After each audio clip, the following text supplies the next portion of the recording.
Despite horror being almost exclusively a narrative-driven genre, there aren't many examples of the story itself being used to scare the player, except for SOMA. By this I mean SOMA creates that same dread and tension that the atmosphere normally would through the events of its narrative. Sure, the pitch-black ocean floor is an oppressive a setting as you can get, but the true scares of SOMA come from its narrative revelations.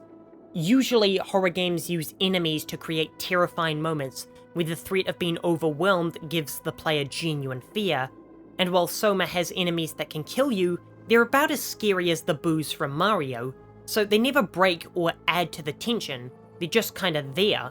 So how does SOMA scare us through its story? It gives context and meaning to the horror and the terrifying location. In most indie horror games, the mute protagonist wakes up and begins a walking tour of horrors designed to unnerve and scare players based on tone alone. Sure, we all fear the unknown, and it's scary to be in a strange place and not know why you're there, but there's a difference between not knowing and not understanding. See, I'm more scared of slasher movies like Halloween and Scream because I can understand the rules of the killer. I know what can and can't happen, and I'm scared of what could happen. In fact, one of my favourite horror movies of all time, It Follows, is extremely clear about its rules, and it uses the fear of not knowing in the most effective way for a socially awkward person like myself. In satanic horror like The Ring and The Shining, there are no rules, and literally anything can happen. While this preys on the fear of the unknown, if it can't be understood, then I can't put myself in that situation because it's too far removed from reality. So after Frictional Games made their money with Amnesia, they spent it on making their next game have delicious context and narrative, and used it to make the story itself scary. See, Simon is just a normal guy in this terrifying situation. I know that every horror protagonist is meant to be just a normal guy, but all the others have just one thing holding them back.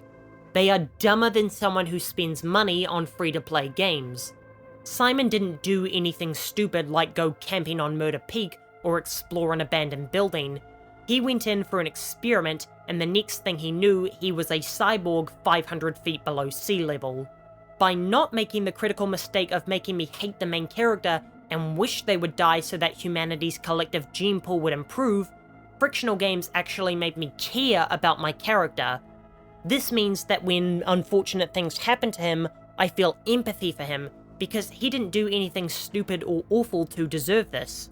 So now that we have a character we care about, how does SOMA create that overwhelming dread through its story alone? By constantly giving us hope, only to tug it away repeatedly until it shatters right before our eyes. SOMA has many moments when things seem to be going our way, only for everything to fall apart and leave us with a sense of dread. Things like meeting fellow robots who think they're human, just to find out that we ourselves are not human, and we've been dead for more than 100 years. Thinking that there was a way to escape this place, only to find out that the Earth has been devastated and that we can only live in the virtual world. Thinking we found another survivor, only to find out that she's an artificial intelligence and that all of humanity is gone. Slowly but surely, SOMA gives us hope for a happy ending for Simon, only to take more than it gives us by ripping it away, wearing down our souls as more and more things go wrong. As we become increasingly exhausted by the constant setbacks, we become mentally stressed out as we expect more things to go wrong. Once we've been weakened by that story, it's the art team's turn to take over. Usually, the location itself isn't that scary. Take Bioshock 1 for example. I don't think this game is terrifying, I think of it as excellent. But SOMA is a different story. As we lose hope throughout the game, the setting overwhelms us, and we realize that we may never escape this sunken tomb. This brings us to the biggest gut punch ending in gaming. We're left behind and alone at the bottom of the sea. This could have quickly become a cheap, lousy ending by robbing us of our escape just because it's a dark game. But by setting this moment up with the body swap earlier in the game, and having the characters discuss the implications of how the AI copies work, and how horrible it must be to lose the coin flip and be stuck down here, SOMA delivers its greatest despair of all. If Simon or the player had just thought about the implications of uploading ourselves into the Ark, we would have immediately figured out that we might not make it up there, but it's far too late when we realize that horror, even though the answer was staring us in the face the whole time. I'll be back in 2 days. In the meantime, here's a video about the amazing ending of Resident Evil 2.